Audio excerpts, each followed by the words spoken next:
ہم اپنے ملک میں جماعتوں کو دیکھتے ہیں کہ 70 سال سے وہ جماعتیں کام کر رہے ہیں، پوری اسلامی دنیا کا یہ حال ہے، لیکن وہ بڑی جماعتیں ہونے کے باوجود، بڑی سرگرمی کے باوجود، بڑی لوگوں کی تحرک اور سرگرمی کے باوجود وہ نتائج نہیں دے پا رہے۔ تو اس کی معنی یہ ہے کہ ان کا اللہ کو ماننا، ان کا اللہ کی وحی پر عمل کرنا اور ان کا حق کے مسلمات پر ثابت ہونا، اس میں تغیر ہے، اس میں تبدل ہے، وہ اس میں پورے نہیں اتر رہے۔ میں صرف ایک مثال بتاتا ہوں۔ اس وقت باطل تحریک، دنیا میں سب سے بڑی باطل تحریک جو ہے، جس باطل کا غلبہ ہے، جس کو حق والے مٹانے کی کوشش کرتے ہیں اور وہ باطل ان سے مٹ نہیں پاتا، وہ سب سے بڑا باطل جو ہے وہ کیپٹلزم ہے، سرمایہ داریت ہے۔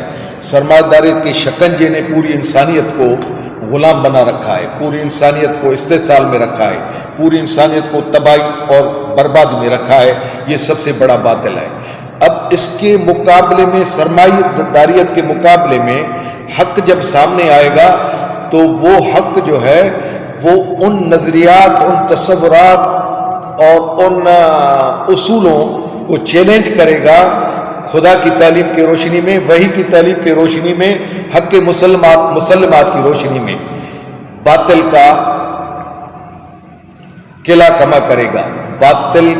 جو باطل کے نظریات ہیں ان کے مقابلے میں نظریات لے آئے گا، ان کو توڑنے والے حق کے نظریات۔ تو یہ جماعتیں جب اس نظریے کو، کیپٹلزم کے، سرمایہ داریت کے نظریے کو توڑنے والے نظریات نہیں لے آتی، مصلحت کا شکار ہوتی ہیں، روایات کا شکار ہوتی ہیں، اور وہ اصول انسانیت کو دے نہیں پاتے جس سے انسانیت کیپٹلزم، سرمایہ داریت کے باطل نظریے سے جان چھڑا سکے، وہ نظریات دے نہیں پاتے، تو حق کا غلبہ کیسے ہو؟ پہلے وہ حق میں خود کلیئر ہی نہیں ہو رہے۔ وہ قرآن کا اقتصادی تصور، قرآن کے اقتصادی نظریات، قرآن کے معاشی تصورات، اللہ تعالیٰ کا بتایا ہوا نظام ربوبیت، توحید ربوبیت، وہ انسانوں کو کلیئر بتاتے ہی نہیں ہیں، دیتے ہی نہیں ہیں۔ تو باطل نظریہ کیپٹلزم کا قلعہ کما ہو اور اس کا ابطال ہو اور اس کا بھاگنا ہو، اس کا ذاق الباطل ہو، تو وہ کس طرح ہو؟ اس صورت میں تو ممکن ہی نہیں ہے۔ یہ تو باطل دنیا پر اپنے شکنجے جو ہے وہ قائم رکھے گا، اس کے شکنجے گڑے رہیں گے اور انسانیت اس کو بھگتتی رہے گی۔ تو اسی طرح باطل کو مٹانے کے لیے یہ خدا نے قانون دیا کہ باطل جس صورت میں تمہارے سامنے، جس شکل میں تمہارے سامنے شدت سے موجود ہے، اس شکل میں حق کے نظریات اور تصورات کلیئر کر کے اس شدت کے ساتھ سامنے پیش کرو۔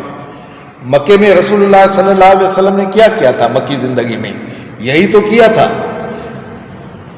بنیادی طور پر سرداری نظام، سرداروں کا جو باطل نظام تھا وہ لوگوں پر کسا ہوا تھا، لوگوں پر مسلط تھا۔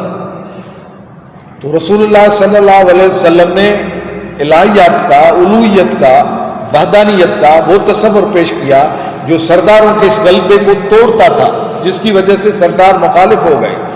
سرداروں کی مخالفت اس بنیاد پر تھی نہیں کہ تم اللہ کو کیوں مانتے ہو، وہ ابراہیمی دین پر تھے۔ اللہ کو، جیسے قرآن حکیم میں آپ پڑھیں، کئی آیات قرآن شریف کی بتاتی ہیں کہ آپ تم ان سے پوچھو تو مارنے اور جلانے والا کون ہے، تو وہ کہیں گے اللہ ہے۔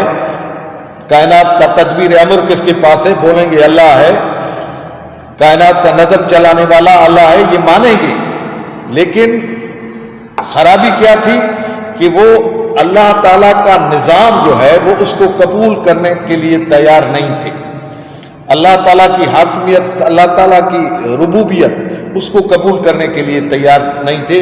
اور رسول اللہ صلی اللہ علیہ وسلم توحید ربوبیت، توحید حاکمیت اللہ تعالیٰ کی اور توحید الوہیت ان کو دے رہے تھے، اور ان چیزوں کو دینے سے ہی اس ابطال کا خاتمہ کیا، اس ابطال کا خاتمہ ہوا۔ اب شرک کی شکلیں، شرک کی شکلیں، باطل کی شکلیں وہ تبدیل ہوتی رہی ہیں. انسانی تاریخ کا جب ارتقا ہوتا ہے تو اس کی شکلیں بدلتی رہتی ہیں. ہمارے دور کا ایک بہت بڑا شرک ہے الحاد. تو اب الحاد ایک باطل نظریہ ہے، اس کو ختم کرنے کے لیے حق کا نظریہ اسی انداز سے، اسی ثبات سے اللہ تعالیٰ نے جو اپنے ربوبیت اور اللہ تعالیٰ نے اپنی الوہیت کے لیے قرآن حکیم میں جو آیات آفاق اور آیات انفس بتائی ہیں، ان کے استدلال سے ہم الحاد کا خاتمہ کریں گے. اسی طرح اس دنیا دور کا سب سے بڑا شرک اور بڑا فتنہ کیپٹلزم ہے. سب سے بڑا ابطال کیپٹلزم ہے. اس کو قرآن کے اقتصادی تصورات کے، اس کو اللہ تعالیٰ کے توحید ربوبیت سے، اس کے نظریات جو ہے قرآن کی فکر سے، قرآن کے تعلیم سے لے کر اس ابطال کا خاتمہ کریں گے تو حق کا غلبہ ہوگا، ورنہ حق کا غلبہ نہیں ہوگا. پھر یہ جس طرح کی تحریکیں یہ چلتی ہیں کہ باطل ایک طرح کا ہے، جو حق کی دعوت دینے کا طریقہ ہے وہ دوسرے طریقے کا ہے.